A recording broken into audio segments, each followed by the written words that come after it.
Hello and welcome to the Juggling Podcast, episode 42, Patreon exclusive, something. Joining me today is Juliane. Say hello, Juliane. Hi, everyone. And I'm Luke Burge, but of course you know that because if you're getting this, you're obviously either on my YouTube channel or on my Patreon page, or you've come to it in some way as well. So thank you very much. This is actually the May episode, even though it's now in June. I just want to say that there was no podcast last month. Oh, just for various reasons, actually. I was doing really good. First week of May, everything really good. Yeah. Second week of May, Luke gets a bit ill and isn't doing very much. Third week of May, we got news that a friend of ours had died. Yes, sudden and unexpected. And that really knocked us for six. If people are listening and they are, part of our SFBRP, our Science Fiction Book Review podcast listenership, that's Jenny from Reading Envy. She's been a guest on our podcast. On our Science Fiction Book Review podcast before. We've been a guest on her podcast. Yeah. We've done lots of stuff together.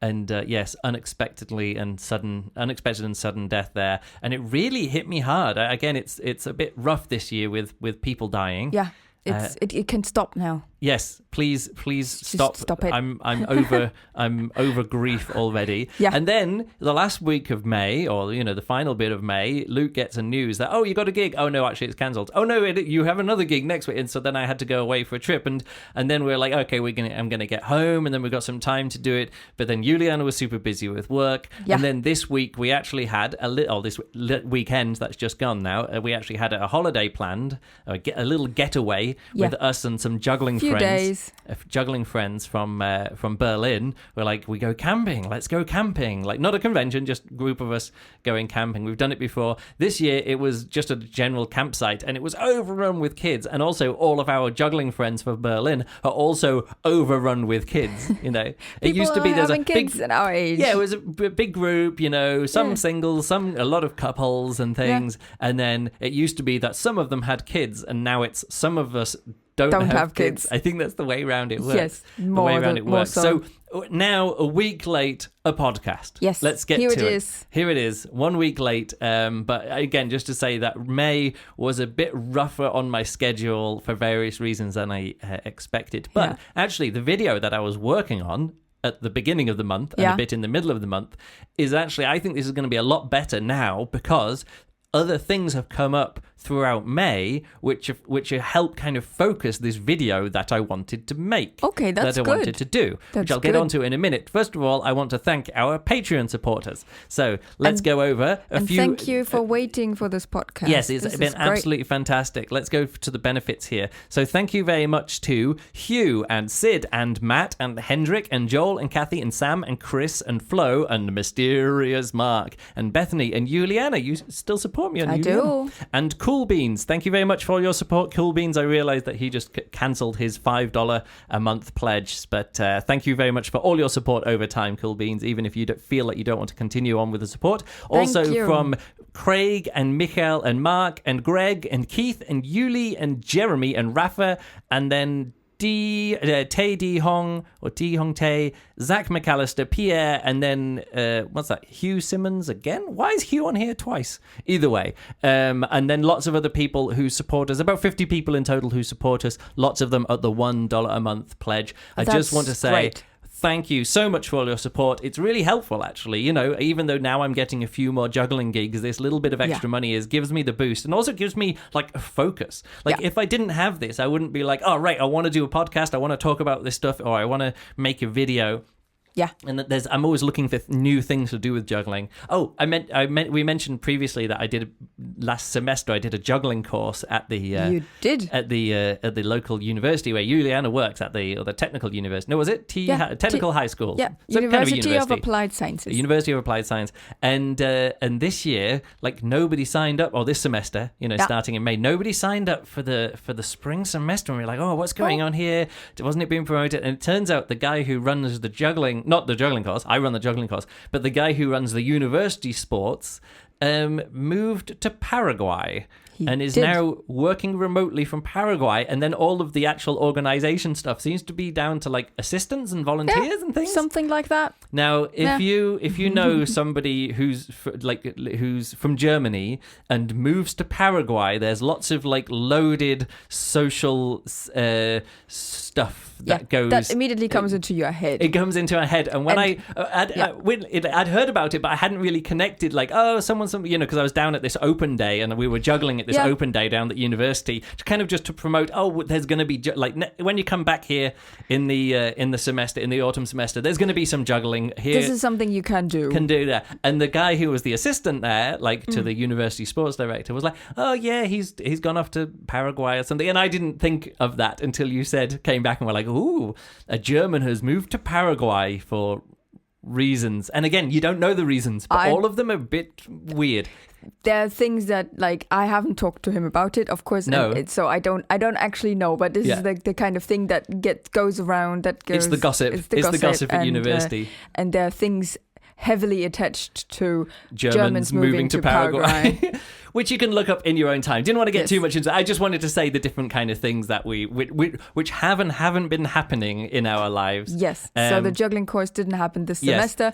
Let's see if the winter semester brings in more people. Also, we thought, maybe it's something to do with that it's not a summer thing. People want to do something outside in the summer, like beach ball or volleyball or whatever. And juggling is more something that you do inside in a gym. Yeah, but either way, new things that are associated with that. We might start up a juggling club, not a course that I'm doing, but like a juggling thing, which is like later on in the Tuesday evening. So I might be hopefully finding a venue in Wildau, where in the little town that we live in, for a regular juggling meeting. Yeah. Not for people who want to learn juggling, or maybe they do, but they just want to come along, hang out and juggle, a bit more sociable, like after work kind of time. Yeah. In the evening. Another thing is Fight Night Combat is back in force. We had a big tournament over in the Netherlands. That was the latest one. The Dutch Juggling Festival. Won by Bas van der Kerkhoff. He beat Owen Allen in the final. I heard some tragic things happening. Yeah, like Nadal beat Zverev by Zverev like twisting his ankle or breaking his ankle on. That's exactly the same thing that happened with Bas van der Kerkhoff against Owen. He did a jump, he landed and his ankle twisted over and they're like, and that's the end of the match and the whole tournament. It was in the final. Bas is now on a 13 or 14 match winning streak or something like that. And he's got the longest current winning streak of matches won, and he was the last juggler to beat Jochen Pfeiffer at Combat, a few years ago. So he's gone the entirety of the pandemic without losing a match. So that's good for him. And also another thing is that we're wanting to do, finally again, this is what some Patreon money goes towards each year.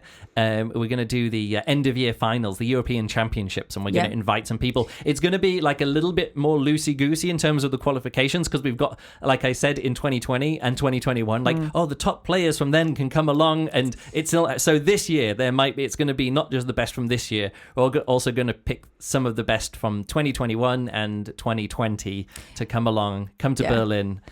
Maybe at the catapult or something. How easy things will be to organize and get visa and whatever stuff needs to happen. So that's our juggling news. Oh, and also our next juggling convention is the European Juggling Convention. We're really excited for that. I'll be organizing the fight night there, most likely. They haven't asked me to organize it. And I'm also thinking of doing a new competition format called Cup of the Day, which I am completely ripping off from a video game called Trackmania. It's a racing game, which I've never played, but I really like the format of Cup of the Day. Okay. And look out for news of that nearer the time. The basic idea is it's repeated, iterative endurance, like 7-ball or 5-club endurance, and you don't have to be the best juggler. You just each round have to not be the worst. Yeah. So if you do it with 7 balls, everyone juggles. Say you've got 100 jugglers, everyone juggles, and the first 5 people are out, and then you just keep doing that until you get down to 50, and then you're like, okay, as we do, so it's many rounds. So you really want to have like 20 to 30 rounds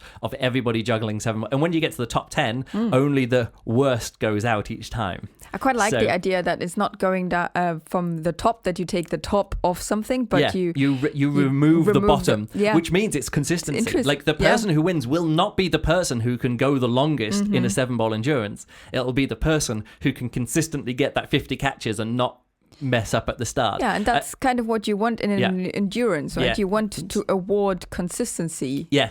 Or maybe, no, it's not what you want to, but it's another avenue for reward for that kind of thing. So like, so I'm thinking of I want to do one maybe 5 days in a row, like Monday, Tuesday, Wednesday, Thursday, Friday, cup of the day, like 7 balls, 5 clubs, 6 rings. I don't know, like maybe a 5-ball one where each round there's you have to do a different pattern or a different site swap. Yeah. Like you start off and the first, 10 rounds will just be 5 balls basic, and you get rid of all the people who aren't so good, and then it'll be 7-4-4, and then it'll be half shower, for each next 10 people who get rejected. Either way, it's a format that I'm still chatting with people about and kind of doing all the game theory stuff about, but look out for it. A new daily competition event. Each one will last maybe 30 minutes, and we'll do it at like 2 o'clock every afternoon or 4 o'clock every afternoon in one part of the gym. Same spot. And hopefully it'll build over the time. So for the first day, it'll just be like, whoever, and by the end of it, hopefully the hype will build and people will be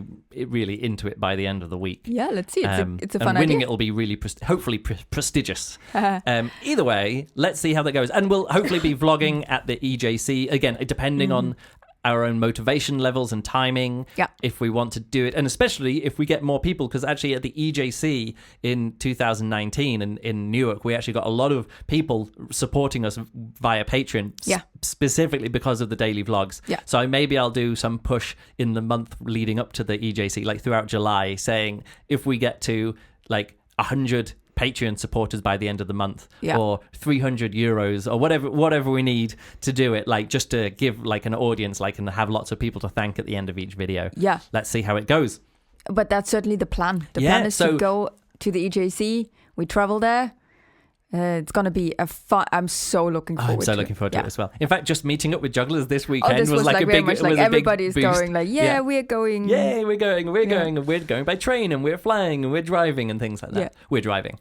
Because it's part of a longer trip for us in the summer. Hopefully, it's going to be epic. All right, should we get on to today? We've done 10 minutes updating on what's going on with us in our future and in our last month. Absolutely. What's the topic? The topic... I have like 2 ways into this topic. Okay. The topic that I want to do is talk about is the state of juggling. You know, like you have like the state of the nation or the state of the union. State of the union. These kind of addresses. Now, I don't want it to be that official. It's just that I was thinking after the British Juggling Convention, like this was my first big juggling convention in a few years, and I was like, all right, what's changed after COVID about juggling? But it was kind of a bit weird because it was at the British Juggling Convention, and that's always very different from the rest of the thing. I think we'll really tell after the European Juggling Convention, where we kind of feel, what's changed or whatever. But a few things have happened over this past month, and conversations that I've had and things that people are talking about online, which kind of influences how I want to do this. Now, this is the video that I wanted to do. After the British Juggling Convention, I wanted to use some footage from the vlogs that I did there and talk about like what it felt like. And one of the things that came up was that there was no gala show. There was no public show at the British Juggling Convention. There was no parade. It was just sort of like, we're just going to have long duration, solo shows. And some of them were, most of them were very good to see the full solo shows. One of them wasn't very good, but we don't need to talk about that. I think we already did talk about that. Yeah, we talked about that in the previous podcast. But I was thinking, is that something that is going to be in you? Because it didn't used to be that way. Like at the EJC, there were like the first EJCs I went to, every single show was a variety show. In other words, like an act and a host, and then that act is introduced, and then the next one is introduced, and over time, that idea kind of. Then we had like solo or like full shows by one person or 2 people or 3, like a group of people, and they would do a full show. But the main event was always still the gala show and the open stages, and at the British convention, the British Young Juggler of the Year, and at other conventions, I was gonna say the IJA IRC regional show, but it's always in there because it's the IRC, the International Jugglers Association regional competitions or regional championships. Again, it's this thing where there's a host, there's a series of acts, and so it could be judged or not judged. It could be open to anyone, like an open stage. It could be a selected thing, like Diablo Battle. Diablo Battle is a competition. Let's put that aside. Let's put Diablo. Let's put competitions like more like I'm talking about act based race shows or show-based shows, like where everything is choreographed. Fight night and Diablo battle are kind of and the game session are events, but kind of like off to one side. Their own category. Okay. So this was the first convention I've been to where the main event was, obviously Wes Peden's solo show was the main show. And talking to people about it, some people were like, "Oh, I missed the gala show," but that was a really if there is going to be a good replacement for a whole gala show, a Wes Peden solo show is a very good substitute. And there's probably 10, 15 shows which could fit that bill, which have, which are good. Like some of the Gandini shows would work in that way where, in that case, it's not a solo show, but that'd be like if you see Smashed and they're like, oh yeah, Smashed is now just the show. Like this is the main show where everyone's going to get together. It's the special show. But in the end, if every show is a special stage show and there's not a gala show, are those shows special anymore? Do you understand what I mean? So now they're not special shows, they're just solo shows. And then that makes you think, oh, well, this is where comedy has been for a long time. When you go to the Edinburgh Fringe Festival, is there there isn't the gala show. I mean, there's lots of best of the fringe kind of things. Yeah. And there's lots of variety shows or, places like someone will do 10 minutes and then the host or whatever, 15 minutes. Like lots of people do what they call split shows where somebody will do 25. But the main format at the Edinburgh Fringe is everybody has an hour show or a 50-minute show and they get an hour slot and a venue and you go along and the format or the unit or the what do you call it? Like the bounded box of what entertainment is a show, an hour show. Yeah. And this, carry on. And also, you make it's not like the acts come to the audience. In a variety show, the acts come come and visit the audience, present it to the audience.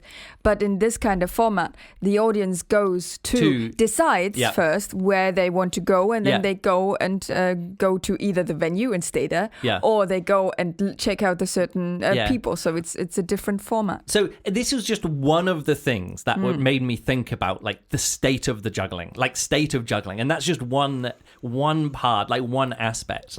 Is it coming down to that now? Having a juggler, and again, this is just me questioning things. I don't have an answer about this, and this is what made this video really difficult to get into from this point of view. It was actually too difficult for me to frame what I wanted to talk about from this point of view, because the answer is I don't know. Because again, we've Wes Peden was like, oh yeah, I was working on this thing, and it was great that COVID. Well, it wasn't great that COVID. He's all I took the COVID lockdown opportunity to make this show the best show because I could just concentrate on these really things. He had some funding, he had some sets built and some props, special things, and he could put in a lot of time and effort into this one show, but it's a full show. And under normal circumstances, this wouldn't be possible because wouldn't generally be possible. Work a thing and then develop the new shows on the side, or maybe you get a residency and then you have a more bounded thing. But now we had this was 2 years. A 2-year residency. Well, not a 2-year residency, but a long time. And also, he's being produced by the Gandinis, or he's being booked via the Gandinis, so he doesn't have to worry so much about promotion. And then again, I saw him at the British Convention. So here's the thing: the state of the juggling. There's a few different times that I've thought about this stuff, and there's 2 ways I can get into this. One, now to talk about actually what the video that I'm thinking about will be, or but again, I know what I want to say in the video, but I don't know how to frame it. So I'm gonna leave it up to you to decide now in this podcast as we talk through the pre-director's cut, as I always think, or the director's commentary on the videos that I make. That's what I think these podcasts are. Okay. In this case, sometimes I make a video and then I talk about the deeper meaning of it or the deeper issues after I release the video. Yeah. And other times I use the podcast to talk through the ideas to kind clarify of to clarify what the approach that I want to do. We did that with the robots, when we talked about juggling robots and other bits and pieces and things. So which way shall I do it? Shall I go from analogy with other art forms or different realms? Like I was thinking cars, computers, and movies. Shall I get into this? Do you want me to approach this subject in that direction, or do you want me to just talk you through the juggling steps to get there? Do you want the analogy by other things, or do you want me to just dive straight into the story of juggling? Which way do you want me to go for it? Go for and I always think approaching something through analogy is my preferred way of doing it. but I'm confused by the things that you just said. What, computers, cars, and movies? Yes, so go for it. Well, they all have distinctive things which people will understand about it. Yes. Okay. But most people know cars, movies, and... Okay, let's talk about cars, movies, and technologies. Yeah. The thing is, I know kind of what to say, but like, where do I start? Okay, movies. The first movie, train coming towards the screen, and everyone's like, a train is coming towards us from the screen, and they're like, and that's where it started from. Yeah. It's this big thing, brings out emotion, and like that. And then a lot of the movies were like, oh, this one is got better frame rate, and this one has got better, I would say, resolution, but like better picture quality, and this kind of the features of the movie, like, oh, this one's got a music score that it's not just somebody playing the piano. We've got like an LP, and we put a needle in it, we time it up, and so the music is like pre-recorded, like the video, like the movie is pre-recorded and the music is pre-recorded, and then you get the music synced so well that they could do talkies, yes. So it's not like, so we're actually hearing the person talk and the movie, and there's all these technological steps. Okay, now this one is in, they're all like they're standardized on the format. Oh, this is like the Academy format, which is kind of more square. Or this one becomes widescreen. Oh, now this one's widescreen, and there's 3 different projectors. Like, what is it, the Napoleon movie, where they filmed it with 3 cameras pointing in 3 directions, and when they projected it, they had to sync up 3 different projectors and it's crazy. And then they're like, oh no, we can do that with one, but with a special lens with anamorphic, and it's widescreen, and then we get widescreen color, and not just color, but Technicolor, and it gets, as it goes along. But we get to the point where the reason to see the movie is no longer that it's a technical achievement above a previous movie.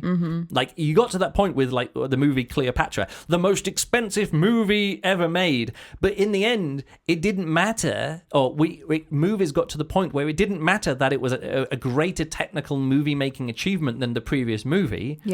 People weren't interested in that anymore. People then actually wanted to know, but is it any good? They wanted to know, like, is the story compelling? Is the acting good? Right. They don't care that it's like, I mean, I'm not saying any of those previous movies were bad. A lot of them were very popular for a reason, because they did tell a compelling story. And sometimes the technical achievement in and of itself was, amazing and worth seeing. You can think about The Wizard of Oz, which starts off black and white and then turns color and then goes black and white. You can use those technical limitations and achievements to go back. But then all the way through the 1960s, loads of movies came out in color, and then like Psycho would come out and be the biggest movie, and you're like, wait, but that's a black and white movie, and aren't good movies now in color? But Psycho, this Alfred Hitchcock thing, is in black and white, but yet it becomes the biggest movie ever, or whatever it is. It's this crazy.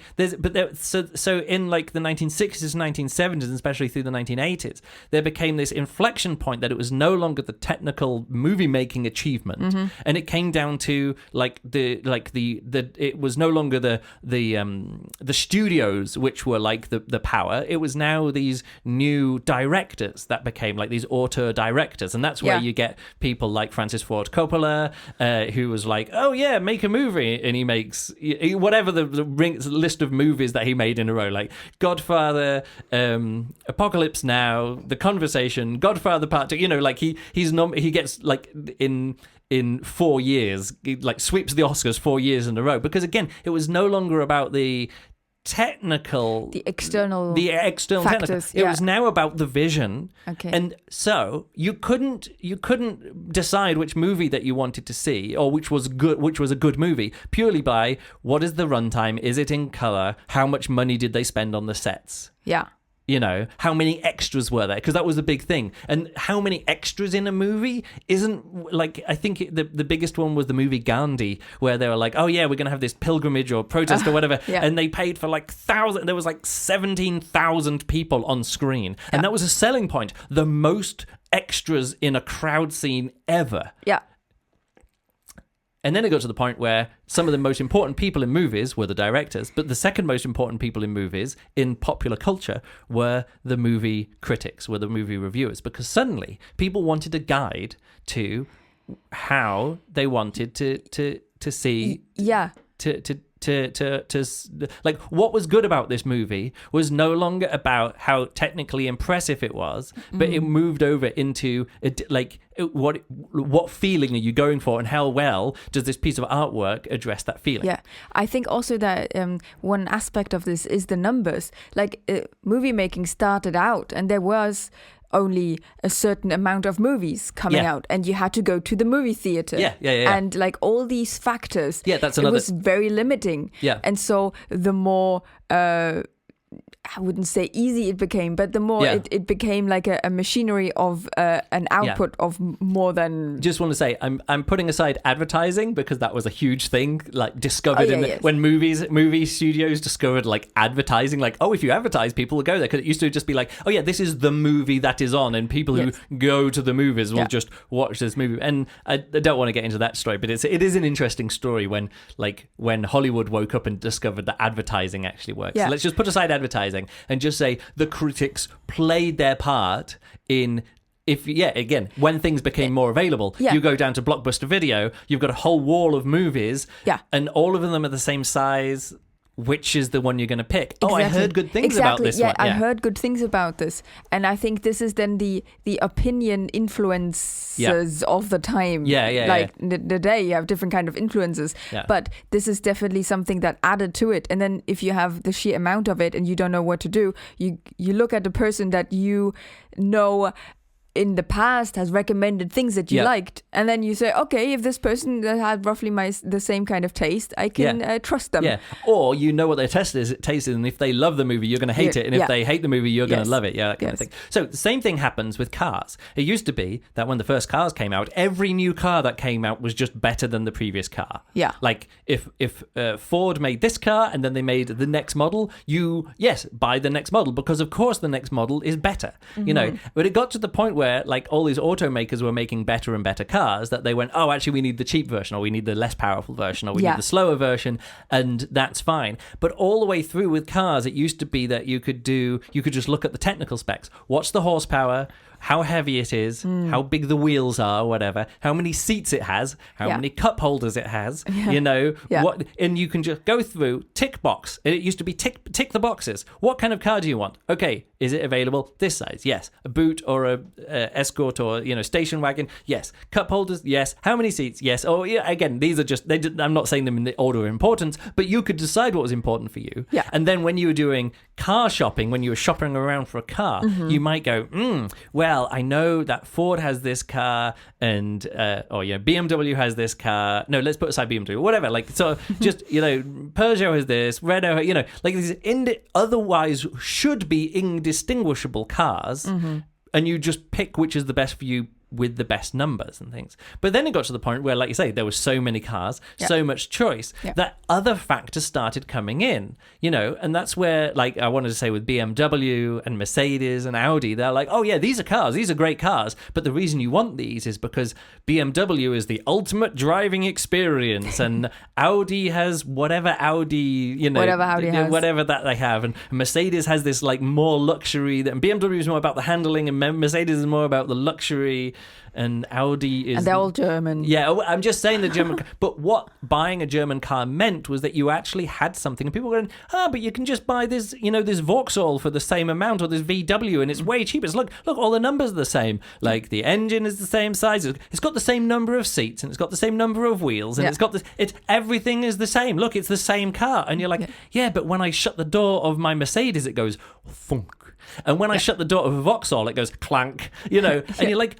Thunk is so much nicer than clank, but there's no checkbox for thunk and clank. No, there's literally you just have to go there and you go, what does this car make me feel? And you get in and close the door, and it goes hum, and suddenly it's all like, I'm in this little cocoon, and you drive and you put your foot how down. Fast you're going. Well, but some people want to hear how fast they're going, so they buy like some roadster like little sports car, and they're like like this, and they don't want a door that goes thump. They want a door. They don't want a door. They want to climb in through the window.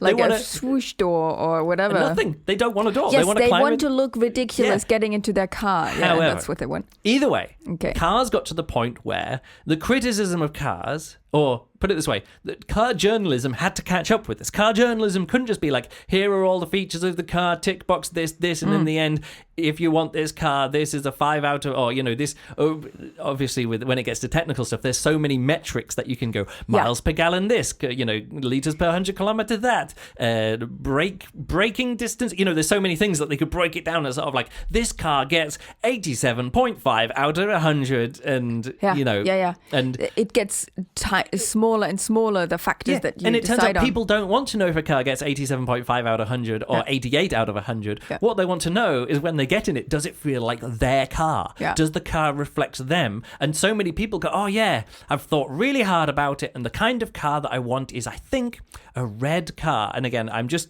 cribbing all of this from a podcast, which one of my favorite podcast series from years ago, Hypercritical, and John Siracusa talks about the same kind of thing, and he talked about it in the same way, talking about Apple. That Apple was the first technology company and computer company where the what you call in that case speeds and feeds no longer come into the. It doesn't matter that the iMac wasn't as good as the latest PC. They're like, yeah, but look at it. It's like see-through and cool, and it's got USB, and it's got this like CD drive that you put in the front, and it doesn't have a floppy disk looking. I don't really use floppy. You know, all of those things that made, and then but people were like, oh no, but the PCs are better. You know, and I mean, for many things, PCs are better. Again, I'm not getting away from that. But the reason why people wanted an iMac, why they wanted an iBook, a MacBook, a MacBook Pro, and then of course, you know, iPods. You know, when the first iPods came out, people were like, yeah, but I've got this, you know, Sierra Digital something drive, and it can fit way more songs. And it's like, yeah, here, press play. And they're like, how do I get into play mode? Okay, hold down this button, twitch this one, hold down that one, it goes in there. Tap, tap, tap, up, up, up, up, up, up, up, up, up. That's the song that I want. Sideways, up, up, down, left, and press play. And the iPod comes out, and it's sort of this track wheel that you go, like, ooh, click, click, click, click, ah. Click, click, click. And you're like, ooh, ah. And the things, and it didn't. And then of course the iPhone came out, and every phone before then was like, you know, the 9-digit, you know, predictive text. No, what was it called? The text entry way, you know, tap A1 B. Yeah. We had to press you know, the buttons. like this kind of all the buttons, all that kind of stuff. And then the iPhone comes out, and you're like, oh, this keyboard, and you're like, but this other phone, this Palm has got a keyboard. It's like, yeah, but you got to use a stylus, and it's like, yeah, but it's got all these features and these apps, and you're like, but the iPhone, you flick the screen. It's like, look how you unlock it. You know, all phones now you unlock by swiping, or well, actually these days it's with Touch ID or Face ID or whatever. But then you're like, look, swipe to unlock, and Apple was teaching people swipe to unlock, and you're like, oh yeah, you swipe that across, and then you keep swiping, and the screen flips over, and you're like. And it was suddenly tech journalism had to get where car journalism had got to 10 years, 15 years before, and where movie journalism had got to 30 years before. Yeah. You know, all of these come in a cycle. Yeah. It's a different meta level of things that you then need to look at and concentrate on. And here's the thing. Juggling is way behind movies and music and cars and all this other stuff. Yeah. In that the criticism of juggling is still based around individual tricks. Like, the unit that juggling is judged on is trick-based. Now, again, let me go back in. Now, I'm going to do a little quick run-through of the angle that I could do in this. Yeah. Back in 2002, 2003, I think maybe let's do it this way. Jason Garfield in 2002 entered the IGA Summer Championships. Didn't win. Somebody else won over him. Mainly because I think he went too long. Yeah. And his routine... he was doing some bits and pieces and comedy or whatever, and the act had to be 8 minutes, and he went like 12 minutes, and all of his biggest tricks were at the end, and so they weren't counted, so he lost. So the next year comes back and does this like piss take routine out of all previous IGA routines. Absolutely hilarious, very, very well done. But it was the cheesiest, most fun juggling act, and he won the competition that year mainly because he stuck to the rules and actually did all the tricks within the 8 minutes, and he was a good enough juggler to be able to win a competition in that way. Yeah. And then he also did like an hour-long solo show saying, why can't juggling be like, why did I have to do all the silly stuff? Why do I have to do a routine where I'm telling jokes? Why do I have to do a routine where I'm taking the piss out of people? Why do I have to do a routine where anything is judged outside of the juggling?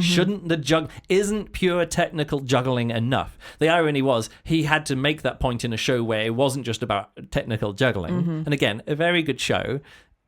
for its time. Again, I haven't seen it for years. I saw it on a VHS tape. I didn't even see it live, Yeah. But the show is a very good exploration or an idea of like, why isn't juggling just looking at the juggling tricks enough? And of course, then he set up the WJF, the World Juggling Federation, with the idea being, isn't technical juggling enough? Yeah. We don't need this other stuff that goes along with it. Isn't it good enough that the best juggler wins? Isn't it good enough that the person who can do the most 5 club juggling is just determined to be the best? And juggling competitions, in like these judged juggling competitions, like the IJA Summer Championship, is very much based around like what is technically difficult. I entered into the IJA Summer Festival Championships and didn't win, didn't get first, didn't get second, didn't get third. I got the People's Choice Award. Yeah, you're actually pointing to it there. When was that? That was in 2004 in Buffalo, New York. Yeah. And the reason I totally forgot about this, I wasn't even going to mention this, but the reason I got the People's Choice Award is that I was wanting to. Oh no. A plastic stopper just fell off the edge of my chair. I was wanting to put on a good show. Like, for me, I was wanting to impact people like the audience, like the audience emotionally. Yeah. And I felt like I did. And the winner, Thomas Dietz, he ticked all the I'm the best juggler things. Yeah. Even though his biggest trick was a 9-ball, he was doing a 9-ball flash and dropped it. And I also did a 9-ball flash and got it. So I still think I was the only one who successfully juggled 9 balls on stage that night. I didn't even get third place. Anyway, the guy who got second place, some guy. The guy who got third place, I thought he should have got number one. The guy, can't remember his name, but Emil something. And he did a bounce juggling routine. Fantastic. Up and down stairs, told a story. There was like a ball machine, like a lottery machine that the balls came out of. He juggled like 5 balls bouncing while walking downstairs on stage. Big theatrical thing. Amazing act. Emil Carey? No, that can't be right. Either way. Yeah. I thought that was the best act. Should have won. But again, it didn't tick all of the speeds and feeds. It didn't have enough megabytes. It didn't have enough horsepower. Like, it didn't have enough cup holders. What you needed to do to tick those boxes wasn't good enough. Yeah. For the IGA. And At of the course, time. that routine would never be on the WJF, because the WJF, you've got to like list the tricks, and they've got points values for all of them. Yeah. Okay. And so, as we fast forward, like when I set up the British Young Juggler of the Year show, I didn't want there to be any difficulty-based judging. Of course, I was wanting like, what does the audience think? When I set up that competition. Yeah. And what do the judges think? What are they rewarding? They're rewarding excellence. They're rewarding performance. They're rewarding what makes a good show, because that's what you've got there. Yeah. So. And the conversations that I had recently, or other things that are happening recently, one was Daniel Simu on Instagram, I guess. Daniel Sigmund. He's doing his juggling course thesis, whatever, on different juggling notations, and he sent me like, how would you notate these things in beat map? And I kind of almost got angry with him about like how much weight he was putting on this very limited list of tricks and things like that.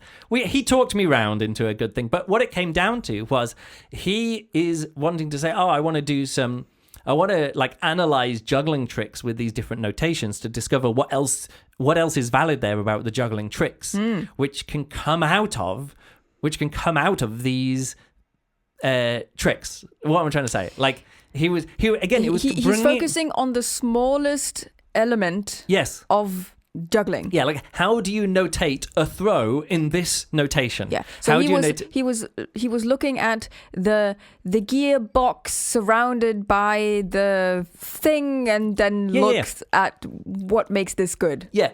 No, not what makes it good. How do you notate it? Okay. He wasn't even making a judgment call like a judge would do in a competition, right? Like a jury would do in a prize show, like the audience would do in an audience choice award or audience voted competition. So it's more like, how can we move on from technical drawings to making it a CAD? No, not even there. The reason why people respond to music isn't because somebody can play the guitar faster than somebody else. No. And this has been done many times. Okay, yes. That can be one thing once. Yes. You cannot make this a thing. So in my notes for this video that I wanted to make, I brought up, was it Liszt? Joseph Liszt? Joseph Liszt? Liszt? Franz Liszt. Franz Liszt. Okay, we got there in the end. Crazy large hands. He's got big hands, but he was the first rock and roll music star, the first performer that would tour Europe and have royalty princesses throwing their wigs on stage and their knickers on stage. No, literally, he was the biggest music star. And like the musicians at the time were like, yeah, but he's like a bit corny, and you can follow this through with these piano entertainers like Liberace and like, why did he have a long running show and was a TV personality? And why were people going to his show in Vegas for years? And people like other pianists were like, hey, he's not even that good. It's like he's putting on a show. He's making people feel something. Yeah.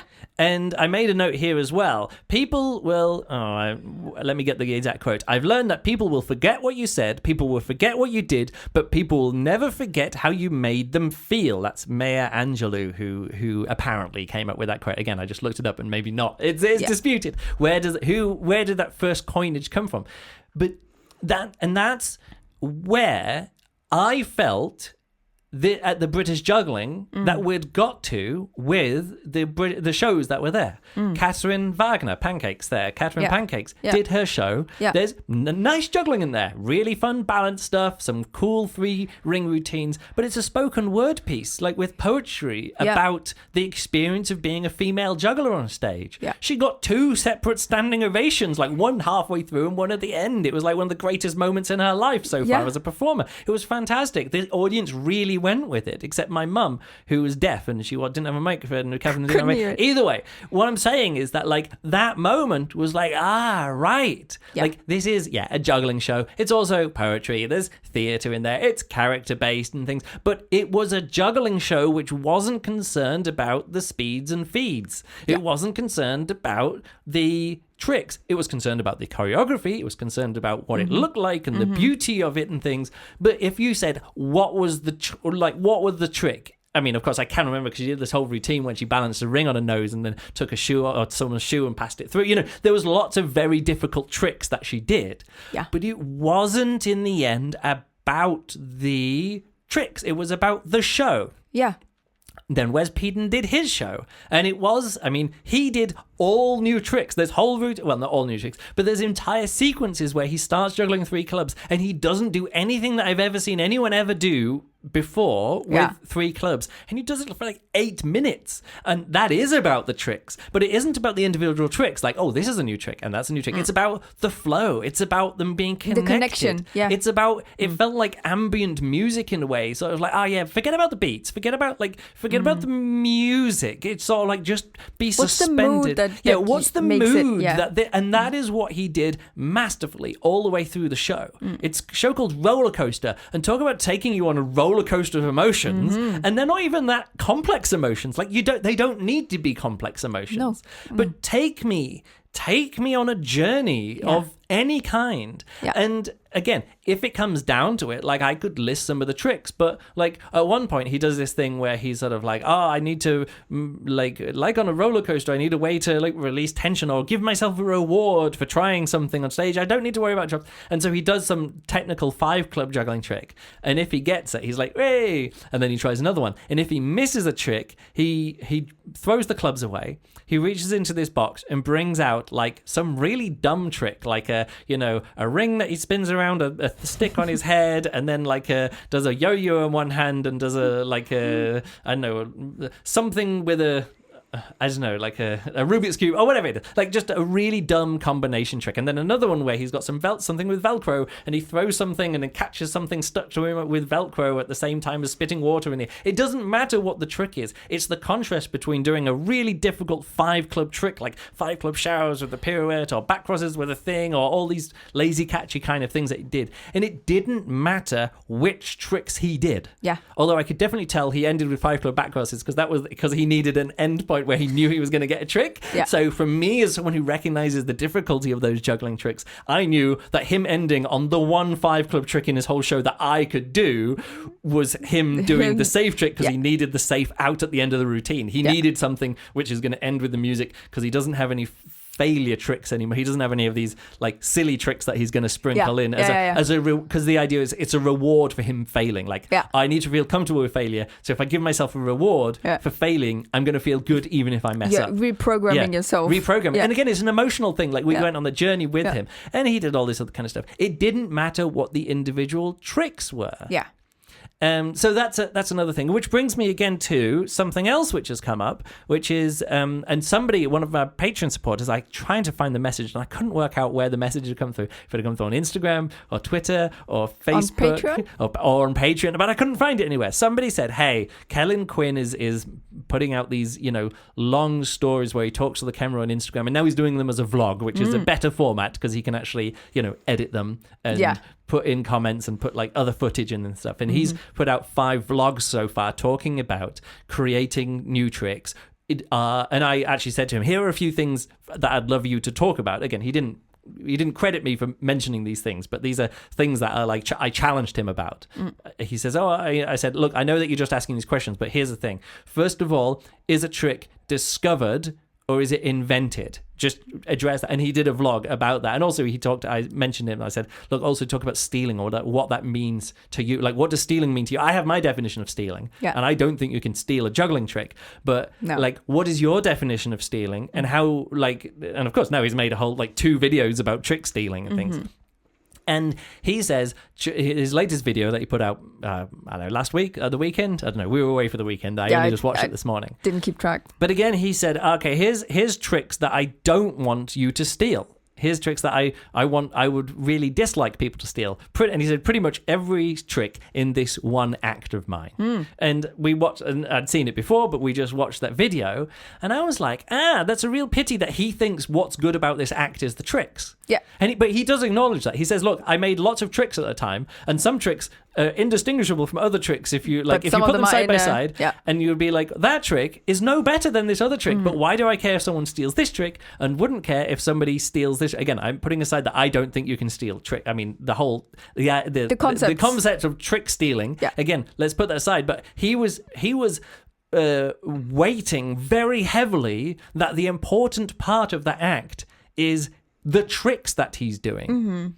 For me, it isn't. No, because I'm not a juggler. Because I actually said, let's look at this and let's address, let's think about as we watch this. And I was like, okay, all of the juggling tricks that he does in there they might be new to him, but from any point of view, they're kind of indistinguishable from many tricks that I've seen, like from jugglers here in Berlin in the last 15 years. Actually, going back even some, like he's doing the stuff where he catches stuff in balance. Fabio's been doing that for years. Corbinian Corbinian, the juggler here as well. Yeah. Like loads and loads of that style of juggling that Kellen Quinn was doing in that routine from I think it was 4 years ago. Yeah. Like if you'd have been to the open stage at the EJC in 2001 or 2002, except for in that case, a lot of the juggling wouldn't have been as technically difficult. Like he does a 7-club trick at the end of his routine. Yeah. In 2002 or 2001, 2002, nobody was doing a 7-club trick at the end. So let's put aside that technical difficult trick at the end. But a lot of those tricks, I'm like, oh yeah, that's some club bouncing, like I've seen with this person. That's some other thing that I've seen with this person. So let's put aside the tricks. But then also about the presentation, he's like, oh, it's Hoodie Boy. He's doing something with a hoodie. And I'm like, well, I was doing a routine with a hoodie like in 2004 or whenever it was when I first did my stuff. But again, it's a different kind of thing, but I've seen many jugglers do stuff with hoodies about like taking the hoodie off and doing something with it. Yeah. And then he makes a little puppet thing that's on stage and looks at him juggling. And you were like, that's like Joris. And I was about to say that's like Joris de Jong, he takes his shirt off and puts it around his suitcase and then puts some clubs in different ways. And it's like a little puppet. The human brain puts it as this is now a living figure. Yeah, it's like we anthropomorphize it straight away. Completely. And I have an emotional reaction to this figure, and if something would happen to it, I would be sad. Yeah, that's the kind of thing. And I've seen this before. Matthias Romier does another, like he also has some things where he builds up things which aren't him. You know, like with the balloon. Yeah, where he, puts he has the balloon, a balloon and puts a face on the balloon. And puts a balloon, and you're like, oh, okay, that's another thing. Or he also does a thing where he puts it.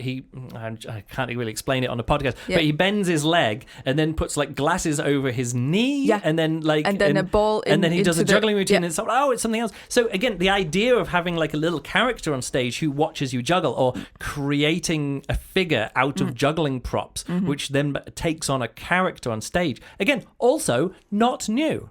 But what is valid, or what does make that act a great act from Kellen, or what makes it a great performance, let me put it this way, is Kellen Quinn is a really good performer. Yeah, he himself is a good performer. Like, it doesn't matter if somebody did a routine or a juggling act with every single one of those tricks in that routine in the same order. The reason why we make a connection with Kellen on stage is because it's Kellen Quinn. He's got a weird beard, he's got fuzzy hair, he takes his jumper off halfway through and he's got his underwear underneath it. He, bounces stuff around. He's got like this frenetic energy. He does one of his standard things, which is like throwing something off stage and getting it and coming back on with it. He's done that in a few routines that I've seen of him so far. The story makes you feel something, the success and the failure, the character on stage. Like, it's the thing that makes you feel something and makes you enjoy a routine. For anybody who isn't also a very, very technical juggler and can judge the difficulty of everything, what they actually want is an experience. They want to be taken on an emotional journey. And this is what you said to me about that as well. You said it's like as a non-juggler, and I'm like, yeah, right. But either way, call yourself a non-juggler, and then say what you said before. Well, I was saying that I judge something from a different perspective. I don't look at the trick. Oh, how far am I away from doing it? How difficult is it?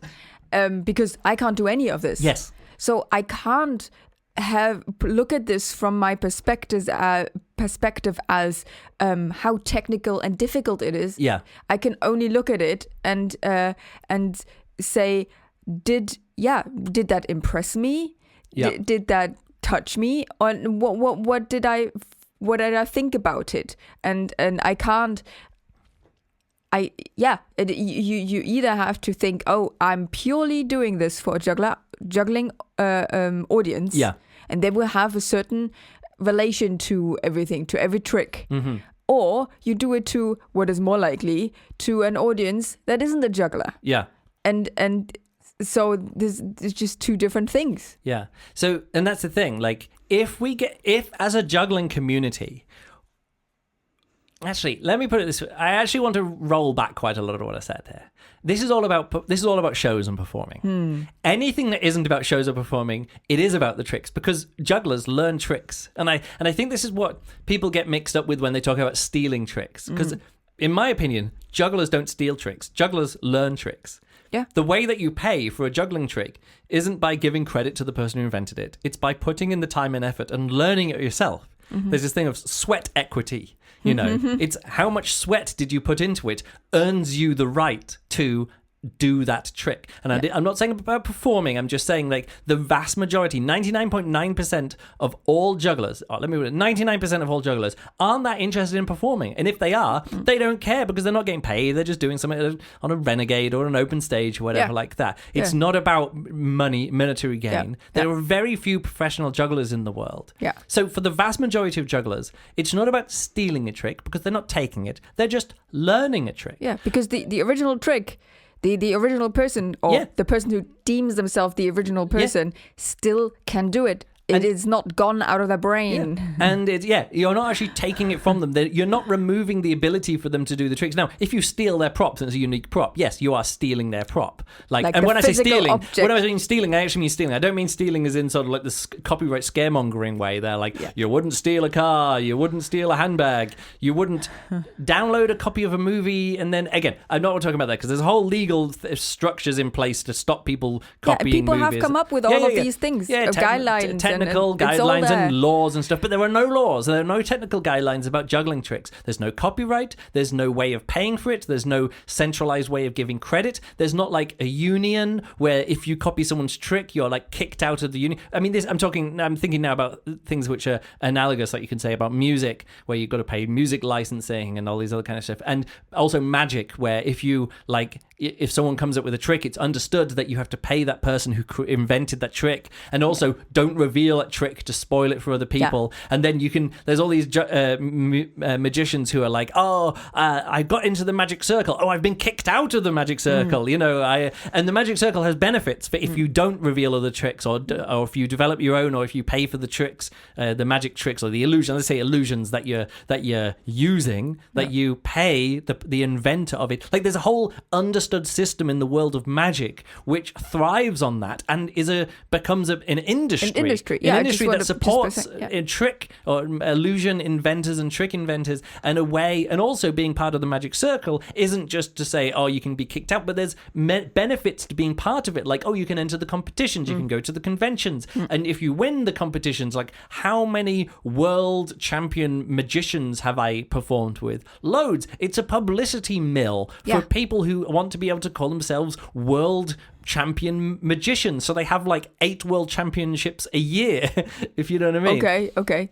It's like like the Forbes 30 under 30 when you see someone and they're like, that person was on the Forbes 30 under 30 list. It's like, actually anybody can pay to submit their name to it, and then you can be on a 30 under 30 list. And this person was on the Forbes 30 under 30 brackets Europe brackets sport and recreation or something like that. And you're like, oh right, so they're not actually one of the 30 under 30, which is the British. And again, I'm not saying the magic circle is that. I'm just saying that there's benefits for being inside of a system which financially or legally or culturally supports people for acting in one way. Yes, but that system has been put in place by people over decades. Yeah. And I think the nice thing about the juggling community is the free trade of creativity and ideas concerning objects, things. Well, it's like fashion. There is no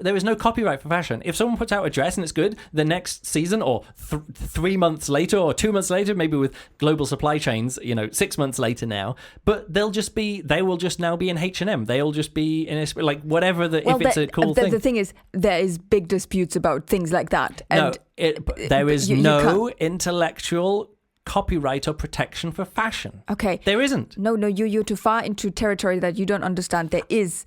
By default. By default, there is none. Creative copyright is inherent as in the place when it is created, and then that person has the copyright. And anybody can copy any fashion. That's the reason why all these fashion brands have their logo if you buy like a handbag, the logo of the handbag maker is all over it, because that's the one thing that you can't copy. You can't copy the trade dress. You can't copy the logo. Either way, I don't want to get too deep into that. Yeah. You've literally just read the Wikipedia page, and I actually said to you, I want to hit this subject and then glance off it. Yes. I'm bumping into it and glancing off it. I'm saying for juggling, none of this exists, and the juggling world is better because of it. Yes. It's like food. You do something.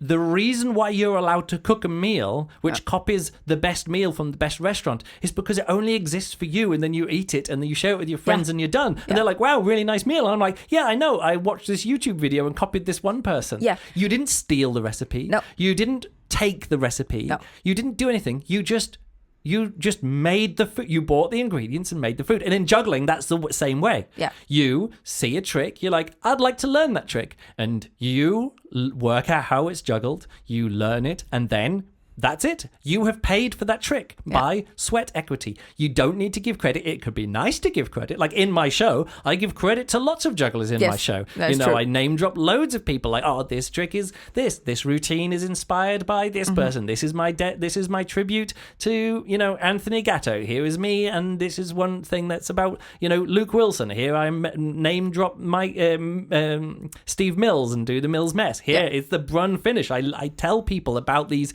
like big tricks. Yeah. I also do loads of original tricks and don't say, this is my invention. And you know it's my invention because unless I credit somebody, it's mine. Unless I credit somebody, this is my invention or product. No, that isn't how juggling works, you know. No, it can't be. It can't be. And like, otherwise, if I'd be like, right, I'm on stage and I go 4-4-1, 4-4-1 cross, and people are like, oh, that's like the Gandinas. Like, yes, it's like the Gandinas. Yes, I took an idea that the Gandinas used, which is like saying trick. Again, I did a whole video about this trick, but that routine wouldn't exist if I wasn't allowed to stand on stage and say 4-4-1 as I juggled a 4-4-1. And here's the thing: nobody exists in a vacuum.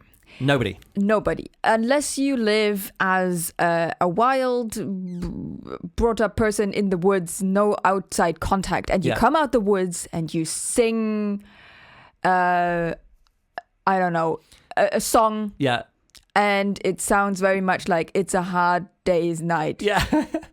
And people would be like, wait, how do you didn't listen to the Beatles? Yeah. Yeah. Nobody. I just want to say, the first song some of the first songs that I ever wrote, it was only like a few years later I was like, oh, they were just Queen songs. That was just like part of Bohemian Rhapsody, and I just didn't like, in my brain I didn't notice. No, you don't know where something comes from. Yeah. You grow up as a child, you observe something. Yeah. You don't even consciously know that later on, 10, 20 years later, your brain brings this somehow up and you think, oh, I came up with this. Yeah. This is a clever thing. No, you didn't. Yeah. You saw it before. Again, there's plenty of things that people do come up with. I really dislike the attitude that, oh, nothing's new, everything's done before. I was like, no, it's not, because I come up with new stuff all the time. Like, as I say that, as someone who just says, I'm going to totally crib this idea from a computer game and see if it works live in juggling. Yeah. But that's only because I have made a whole video about game design where I talked about the modern battle royale of like Fortnite and PUBG and all these Warzone things is just Gladiator. There's just 3-club combat where you start off with 3 green jugglers, 100 people juggling, and the circle gets smaller until you're down to 2 jugglers left over, and then the last one juggling wins.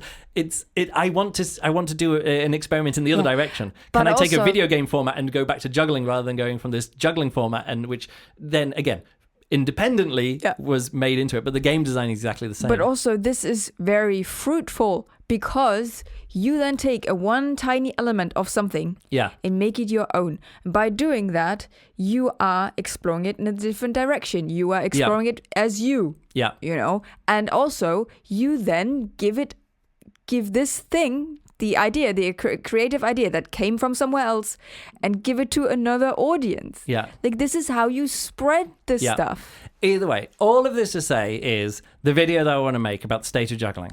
The main message is for juggling shows and juggling performances. Surely we're now at the point where we're at the same level as cinema in the 1970s, as car design in like the 1980s or whatever, as computers when Steve Jobs was like, hey, look, it doesn't need to be better. It just needs to be like nicer. It needs to make people feel like they're achieving. It's sort of like the crossroads of, what is it, computer science and... No, what is it? Liberal arts and computer science or something. We're at the crossroads of this and this. And, here's to the crazy ones, here's to the rule breakers. And you're like, oh, I'm using a Mac. I'm a crazy one. I'm a rule breaker. I'm great. No, there are some valid ways of doing it. So I just want to end with, what was I doing? I was wrapping up. I was going to say, what is my way in? And I think if I do it by analogy, that's one way of doing it. Like I can just say. But I think maybe the more interesting route is juggling. And, and talking about like, are juggling tricks enough? Yeah. And if they're not enough, why are we fixated on them? Why are we... And I think we've actually, as jugglers, I think we have moved on from notation being an important thing. Like, notation is no longer important. Like, music went through that phase years ago. Like, they're like, there's some, monks are doing it. So I'm like, if we put some dots on these lines, we can record, and then somebody else, other people can sing along. We don't have to just remember it by heart. We can just follow these dots on this line. And that go into, and up until like the 1960s, the way that the music charts were compiled was like sheet music sales. This is why it's still called music publishing stuff. Yeah. The company I worked for quite some time, BMG is not a music publisher in a first thing. Yeah. They are using copyright things, and they are an administration of copyrights. Yeah. But they're not a publisher. But this is where they come from. Yeah, they come from publishing music. Now they're just a rights management group, which is fine for music. It went through a form where, like, we were watching that Hard Day's Night. Not Hard Day's Night. What were we watching?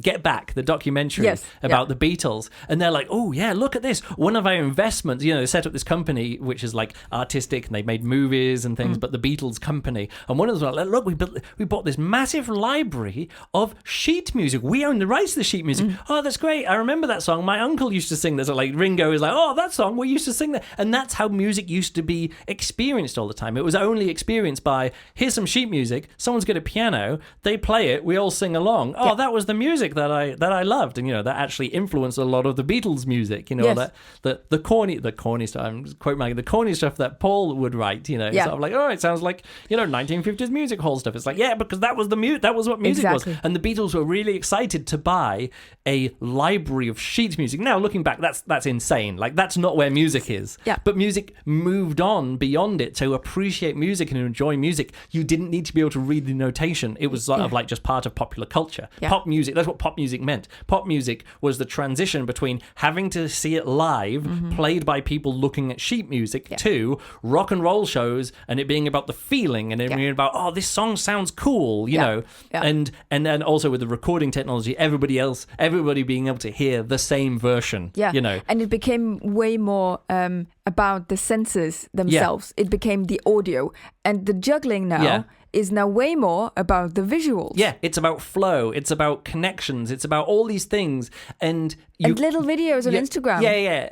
Again, that's another state of the juggling kind of thing that I could get into. But really what I wanted to say is about, like, with the things that people appreciate about juggling now can't be summed up with notation. Let me just put it that way. It can't be summed up with notation. It can't be controlled by any form of copyright or attributing tricks or accreditation or infringement or licensing agreements. That juggling has moved on because what we like about juggling is no longer something that can be programmed into a site swap animator. Yeah. It's no longer something that can be distilled down into, like, oh, what about, so this person copied your trick. Oh, copying a single trick's okay, but what about a sequence of tricks? How many tricks on a row do you have to do before it's no longer just being inspired by or copying a trick? Now, is it stealing a trick or is it stealing a routine? And I'm like, we're still focusing too much on individual tricks, and I say this as a juggler who loves individual tricks, once again, until the first week of May was up, was attempting another Trick of May thing where it's just about the tricks. Kellen Quinn over there doing one video per day for the first, not just for May, but like for the first 5 months of the year before taking a break, a new trick every day. And he's also concerned about people stealing tricks. I'm like, tricks are easy. Tricks are the easy part. I mean, they're not easy. They're very difficult to do, and it's difficult to come up with new ideas, but if you put your mind to it, you can do the trick. Put in the sweat equity, you'll come up with new ideas. If you work hard enough at it, you'll come up with a juggling contraption or machine or robot or find device, some new which thing to nobody's juggle done with. before, a new shape, a new prop. If you just put in the work, you can come up with it. And it's great for 99% of jugglers. Just the trick is enough.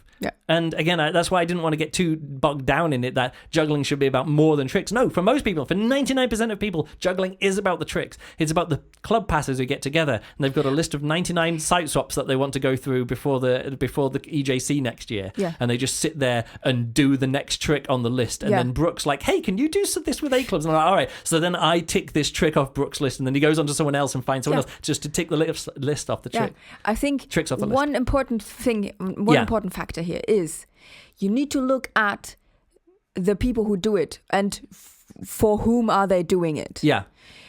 An individual trick can be very important for that's a good framing juggler, because they spend this time and all this stuff. Me, looking from the outside, I say, okay, why that trick? What? that doesn't even look good. And you, as the person doing it, say, but it feels amazing. 5 foot backwards is like the best trick. And, although that also looks good. And this is definitely something I know from being a musician. They are pieces of music that makes so much fun as a musician. Yeah. You're having so much fun on stage. I did a video about that where I played the prelude, Bach's cello prelude. Yes. Cello Suite Prelude number 1, whatever it is. Yeah. So that was the same thing, like experiencing that music from the inside. You're like, It's amazing to experience things, to do it, and you're having fun, and yeah. But when you sit in a concert or when you listen to this music, you get a different connection. You have a different emotion because you're sitting, you're not doing it, you are consuming it. So it is a different form. You're different, you're disconnected to the thing doing. And if you are the juggler who goes through the tricks and look at them from the theoretical point and from the how can we write it down and whatever. I've got it. This is it. That's it. The key, this can be the conclusion to the video. If you're worried about stealing a trick or that you might be stealing a trick, think about this way, and I mentioned this to you with a story about someone stealing a trick at a London juggling convention, where someone balanced or had a club resting against their leg, and they went to 5 clubs, and then somebody else did it in the same trick. Again, I wouldn't put that in the video because I'd need to actually ask about it and see what the drama. And I'm literally thinking back to 2002, like 20 years ago, for this one time when I think that somebody did steal a trick. But it wasn't so much the trick, it was stealing the moment, it was stealing the drama. And I think that's it. Like, don't worry about individual tricks. Think about if I was to do this, like if this was in the same show, would it diminish somebody else's? Would it diminish somebody else's show? And that could be the trick. It could just be the vibe. It could be the idea. Like, and I mentioned this to you before about the EJC that one year, where in the open stage some Taiwanese diabolists turned up, and they're like, "Wow, Taiwanese diabolists!" and they were amazing, and they put them at the end of the show because it was obviously finale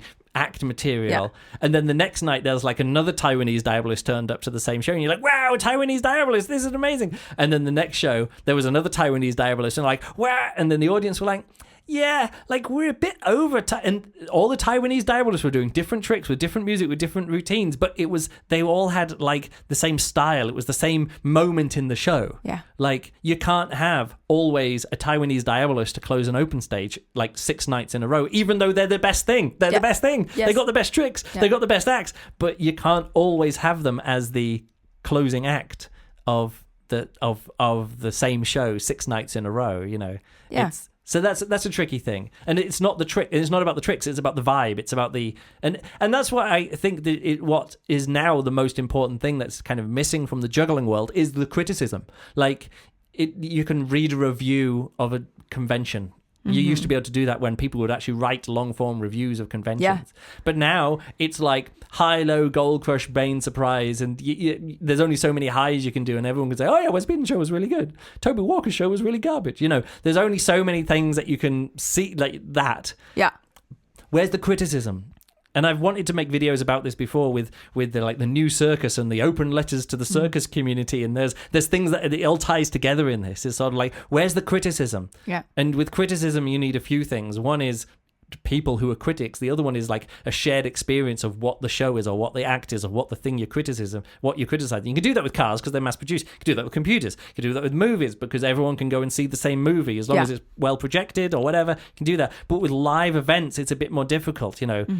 Live shows, but set lists don't change that much with bands. But then with juggling shows, like if it's a variety show, it's changing all the time. But then you can go down to is the state of the juggling? Do we need a juggling show or juggling convention where the main focus is on the special stages, is on the hour-long shows by individual or groups of jugglers, which last a long time? You can actually, everybody has the same experience of that. That's what you need for real criticism to exist, I think.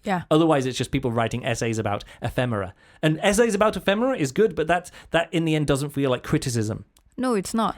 I think the EJC this year, I have no idea what they are going to do because there's still no program. No program, no nothing. No promotion of who's performing or who's a guest. I really hope that they are taking the idea that I've seen in other conventions now, is that we need to reconnect people and give them time. Not rush them from show to show. But give them time to just hang out, juggle, and just chat, and who knows, you know, on all this kind of stuff. What's the state of the juggling? What's the state of the juggling? And I think this is definitely the theme of this year's EJC vlogging going to be. Maybe we can actually make it a focus of, like, you know, what is it? Either way, I think that's a good podcast. We talked about an hour. We did a 10-minute intro and we talked about an hour on that. I think that's enough. Yeah. Let's wrap it up there. I've got stuff to think about now of actually, again, knowing what, like, having something to say is the easy part of video essaying. The easy part of podcasting is that you don't actually have to have it fully formed. You can do it via conversation and go, let me take 2 run-ups at this one idea. And by the end of it, people are like, oh yeah, I think I get what Luke means. But with a video essay, I've really got to nail that first 2 minutes and get the framing right. And I think it's a bit obvious if I come straight in, movies were like this, and then car criticism caught up, and then people still haven't quite caught up with technical. But this is why I wanted you to start with this and explain this idea to me. By analogy. Because I think by telling me 3 things that you came up with the analogy, you haven't actually... Well, they're all building on each other, yes. Exactly. You haven't actually gotten the essence of this, what the analogy actually is, the connection. And okay, let me put it this way. It used to be that every single car that came out was better than the previous car. It used to be that every single computer that came out was just better than the previous computer. Yes. Every movie that came out was just technically better, like with bigger sets and color and all that. Every step of the way there was a technological improvement. And you can say the same about juggling. It used to be that everything that you saw would be like, oh, juggling just keeps getting better. And I think now people are a bit sick of just bigger tricks or more objects. It gets to the point where it's not worth putting in the time to do 7 clubs on stage when 5 clubs can get the same thing. Exactly. And so what performance has to become about is how you make people feel. And you can do that with technical juggling.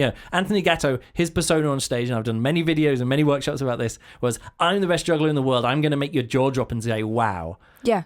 And it doesn't matter if you do better tricks or harder tricks than Anthony Gatto does. No. If you don't make people feel wow as well as Anthony Gatto does, your act isn't as good and isn't as valid, and it is critically less good, if not technically less good. Yes. We need to disconnect describing an act by tricks to describing an act by feelings, and what does it make you feel rather than what tricks are contained in it. Absolutely. Talking about stealing stuff, stop talking about stealing individual tricks. Talk about the vibe. Talk about what it makes you feel. Yeah.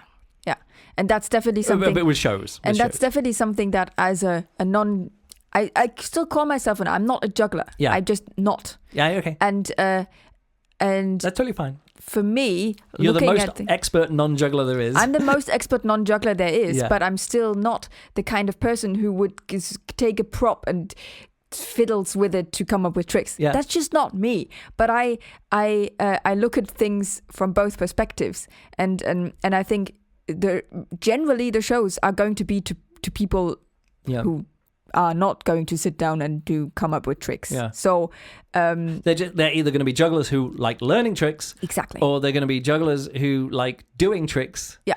But that's totally different from jugglers who want to perform tricks for money. Yes. And I think we keep getting caught up on performing tricks for money, and this is what Kellen says. I'm known as an innovative juggler, and if somebody takes my tricks, I'll get less work. And I'm like, tricks are replaceable. Like tricks are disposable. Like character, theatre, and drama. And I'm not saying that you can't do that with pure juggling. It is possible. I saw this act, one of my favourite shows ever was La Petite Traverse. And I saw them, and they do this whole routine where they've got the backs of the audience, and they're doing 2-ball showers, and they're just making shapes with balls popping up and down above their heads. And it's one of the funniest acts I've seen. The whole 10 minutes of the start of the show, it's jugglers with their backs to the audience doing 2-ball showers, and it's the most impressive thing because all of the comedy comes with the movement of the balls. Nobody's pulling faces, nobody's telling jokes, nobody's doing any clowning or physical comedy, and it's hilarious just because they set up expectations with what the balls are doing. And then suddenly a ball will spring off sideways or come back and zip around, and surprise and delight can come just from sequences of tricks. So I'm saying the tricks can be building blocks to emotion. But if we're always caught up in who came up with this trick, who invented this trick, did you steal that trick, you're missing the main part of the thing. Absolutely. Nobody cares that Star Wars ripped off Flash Gordon with the scrolling text at the start where it goes up and this thing, it's about this and this stealing from there. Everything, if you want to say everything is a remix, everything is a remix. Don't even need to worry about all of that kind of stuff. Yes. But I think if your stuff is strong enough, you are a strong enough persona on stage that can do magic not in magic, but you can impress people. You can take people on a journey. You don't need to worry about these things. Weirdly, because I don't want to say if you're a good enough performer, because there's lots of people who can do amazing stuff on stage without being good performers, and that's also valid. Yeah, but that's also a performance. Yeah. Like, for example, I think Jay Gilligan is an amazing juggler, invented so much stuff, but I actually, as a performer, I don't rate him because he doesn't respect the audience. He doesn't care about what the audience is thinking, and he also, he thinks that a negative reaction from the audience is a good valid reaction, So, like, at the end of the show, he did a street show, and he just sort of did this trick and just went into the crowd and just walked off, and there was no bowing, and people were like, oh, that's the end of the show. Like, he ended the show with disappointment, which I think is very bad. Okay, it's just bad form as a street performer. Yeah, but it can be artistically valid, whatever, like that. Yeah. But like some of his best shows are for jugglers that I've seen for jugglers. He did one like at the EJC with him and Manu Lorde, pop juggling or whatever it was called, the Kuka act, and what it made jugglers feel was juggling is cool. Like, juggling is not cool. But juggling, if you're cool and you're juggling can look cool. It doesn't make you look cool, but it's possible to be cool, like to look cool while juggling. And that's what it made people feel like, juggling is cool. Cool. Juggling, cool. And it was about the tricks, no performance, no jokes. It's just pure juggling all the way through, and juggling choreography and about the juggling and sequences of tricks and stuff. And it just makes you feel, juggling is cool. And that's totally valid. Yes. Or juggling is hard, also totally valid. And it's not about drama. But again, it's in the end, it's like the tricks. It's very rare that I'll see someone do a trick and be like, it was the trick that made the act. Yeah. If they'd have done a different trick there, it wouldn't have worked. If they'd have done something slightly different, and I say that as someone who was like kind of a bit annoyed once when I'd performed a few times my blind behind the back between the legs whip catch thing, and then saw somebody else do it as a finale trick as a Diablo routine, and I was like, hey! And then, that lasted for about a minute and a half, and I was like, their act was completely different from mine. Like, this finale trick was like very, very similar, but the whole build up to it was different. It had a different emotional thing. Like, I do it as a whole comedy routine, and I'm talking through it. Like, it's a totally different thing. But it did make me think, hey, and then I had to think, actually that was like a variation of a trick that I saw somebody else do, and I was just stepping up that. And here, I think the bit that I want to put in, because I mentioned it before, that you have this reaction is totally it's valid fine reaction. And totally good reaction. And if you would then act on this reaction, you would end up at the Streisand effect. Yeah. Because then you suddenly put a spotlight on something that nobody cared about, well, except you. It's not even that. Like, some guy from Finland do it, and he's not even Diabolist, he does other stuff, but he happens to do this on an open stage once in the EJC. And I'm working on a cruise ship, and that's like one of that's my finale trick at the beginning of my show. There's nothing he is doing is taking work away from me, taking credit away from me of a trick that I'm not even that proud of. I mean, I like it. I like performing it. It's very funny to perform, and I really enjoy the moment in my show. It's not a fantastic trick, and I even did different tricks in that point, like in that same point in the show. Like, that wasn't even what I wrote that routine around. Like, there was a different trick that I did there, and I was like, this trick would, like, I would just like what was it saying, like command Z that trick, no, what was it command X that trick, command just put command P this command C and V this other trick into there of my own, so I took out a trick which I was like, I can do that, but this other trick I can do it a little bit more comfortably, and I can the explanation of it is more fun, and it just, that was then the trick that was in that spot. And even the trick doesn't matter. Like, now it does, because I've now built up around it. But either way, but sometimes we've gone on too long. We have sorry, finish your thought though. The thing is, just sometimes you have to have the emotion, to have the emotional reaction. It's absolutely valid to have it, and then step back from it and think, look at it and think, how important is this? Is this actually important to an audience? Really? Is it? And that's the thing. You have to be critical of your own juggling and tricks, the tricks that are in the position that they are in the show. Like, again, Wes Peden did that whole show, And except there are a few things where he had like a prop that I'd not seen before, and that felt like, oh, this is new, and the newness of this and the novelty of this is the important part. And so many other parts of it were like, the soundtrack is making me feel this, the emotion of him on stage is this, the framing is this, the vibe is this, the flow is this, the technical difficulty is this, and actually the individual trick or like skill was less important. So sometimes it's important, sometimes it's less important. You can make it important. Yeah, you can build it up to it. You can Either make way. the performance about...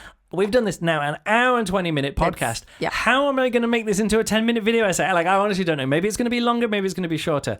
But I will look through this is why it's so difficult. Like, it's so hard. It is hard. So hard to actually... I've been writing this script for ages. I'm confident in you that you will get it. And this is only one of 5 scripts that I'm working on. You will get it done. I will make sure.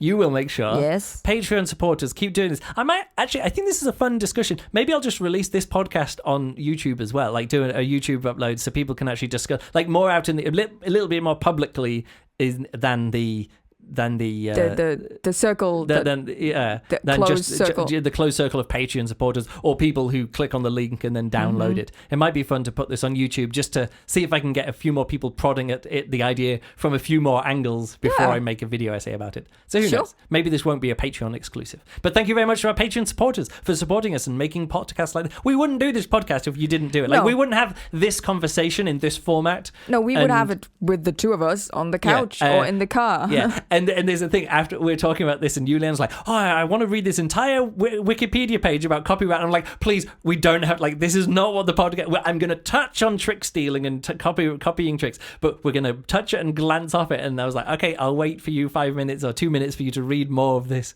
You just wanted to find the word infringement. Yes. And then we didn't even say it during the entire podcast. Oh, you did say it once. Oh, did I? Yeah, you did. But I use it as an example, as terminology around this stuff. All right. Thank you very much, Patreon supporters, for making this possible. Check out, there'll probably be another podcast before the end of the month. Hopefully a video essay before the end of the month. Yes. I might release a little game design thing about the cup of the day that I want to do. And I might test out the idea at if we have a Berlin juggling session, see if I can make it work. Yeah, do that kind of stuff. If I can find enough people who can do the same thing. Yes. Either way, let's wrap it up there. That's it for the Juggling Podcast for May, even though it's June. I'm Luke Burridge. Thanks a lot for listening, and we'll catch you next time. Goodbye.